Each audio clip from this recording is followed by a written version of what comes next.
Hey, this is the 7th lesson for this training course that lays the foundation to become a naturally attractive man. It is built upon a very simple rule for success.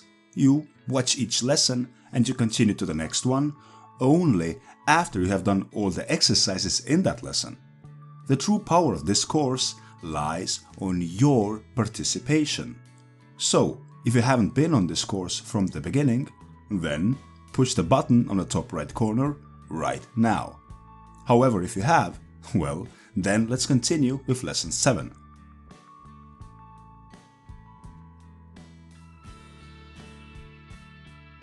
Throughout this training course, I have recommended Sand's book The Alabaster Girl multiple times. Well, this video is mostly from that book, almost word for word, although I have rearranged some parts to fit better with my agenda. Why do I do it this way? Listen, if you like this session, you will definitely love the book, and I just cannot recommend it enough. It's a fantastic book, and in my opinion, everyone should read it. So, here we go.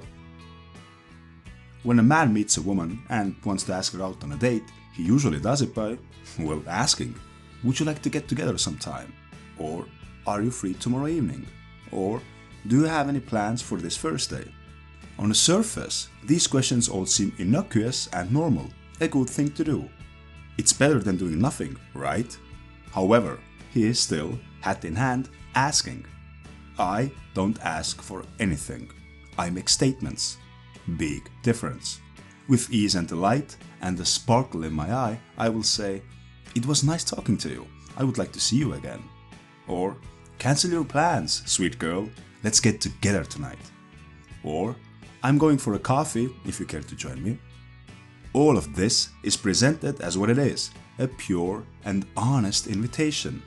There is no hint of ordering her around or controlling or demanding, and no questions at all. Only statements, never questions. There seems to be little difference between saying, can I call you sometime? And I would love to call you. Each at first glance is pretty much saying the same thing to her. But the effect on the interaction is huge, subtle but monumental. It speaks volumes to the heart of women, for it telegraphs to her that not only am I inviting her to dance with me, but I am willing to lead the dance. Where are my desires as a man? Where is my masculine edge? Where is my love for women? Right there in front of her. I am asked all the time, what is your method? What do you do or say to women that is different from other men? The truth is, it doesn't really matter what we say to women at all. In fact, there is no method. But if pressed, I will say that my method is this. I put invitations into the world and leave them out there. That's all I do.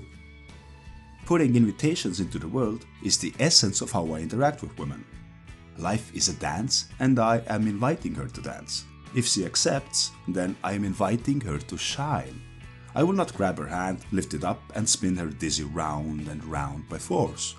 No, I will lift her hand up and invite her to step into the space between us.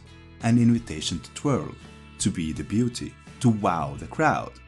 The important part is that she must step willingly into that space.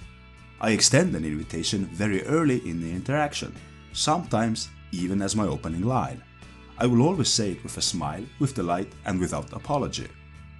Women are never offended by an honest invitation. I cannot count the number of times a woman has stood before me and said, with her voice and her eyes, I can't, but thank you. It is so refreshing to hear. She is thanking me for noticing her. She is thanking me for approaching her in ways that most men never do. She is thanking me for speaking my truth, for being open and honest to her. And oh, she will never forget that one moment a stranger came up to her and expressed his desire for her, honestly, respectfully, with no apology. Remember the second lesson, it's okay to be a man? That's what I meant. You expressing your desire, not asking for it, expressing it the way it is and inviting her to get together with you. Inviting, not forcing. What she does with that invitation is up to her. You showed up as a man. You fulfilled your duty. If she says no, No big deal. There are plenty of women out there. If she says yes, great. But now what? As Zan explains, there are 3 levels of invitations. Level 1. When a young man wants to invite a girl on a date, he asks her out. Hey, would you like to get together on Thursday evening? Now, his whole plan for Thursday night is dependent upon her answer. She can, with a single word, determine how he is going to conduct that particular slice of his life.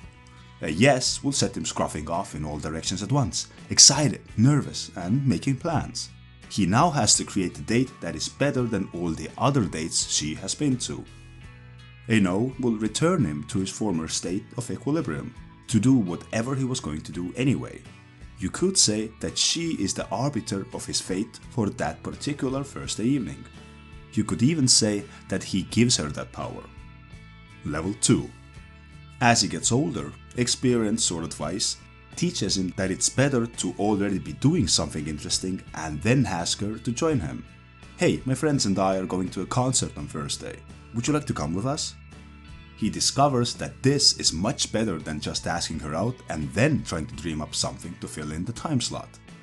This is much better because it looks like he already has an interesting life and he's going to have fun on Thursday anyway, with or without her.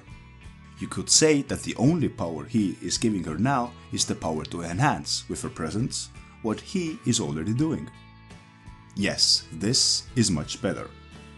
Now, there is also a third level, and I haven't heard anyone describe it the way San does. The third level is inviting her into nothing. Absolutely nothing. You are not worrying about where to take her on a date or what memorable event you can invite her to. You are not trying to prove to her that you have an interesting life. You have nothing special planned at all. You are offering nothing, which is to say, you are inviting her into the presence of the two of you, which is to say, you are inviting her into a little world between the two of you. It doesn't really matter what it is that you do at all, because you two together are the event. You two together are the memorable occasion. You together are all that matters. In other words, you actually do have something special planned. The experience of you and her together. You are, in essence, downplaying yourself. You want her to accept your invitation because you two like each other, not because of the distractions you might offer. Yes, you don't have anything spectacular to offer her, just yourself. And she is still invited. So, to sum it all up, make statements and hand out invitations. Never questions. Remember, women are never offended by an honest invitation. Invite her into your world, into the things you're already interested in, or invite her into nothing.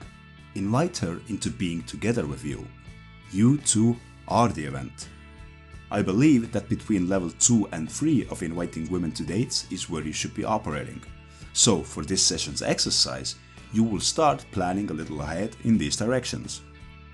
I want you to think of 3 date ideas you want to share with a woman.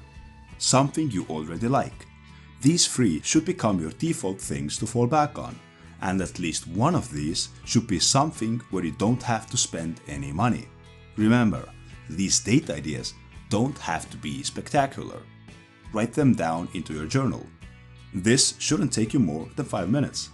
After you have done this exercise, watch the next video from Zan and Brian while taking notes. Remember, you are not to go to the next video until you have done the first exercise in this session. And you are not to go on to the next training session until you have watched the video with Zan and Brian. Other than that, good luck, have fun, and I will see you on the other side.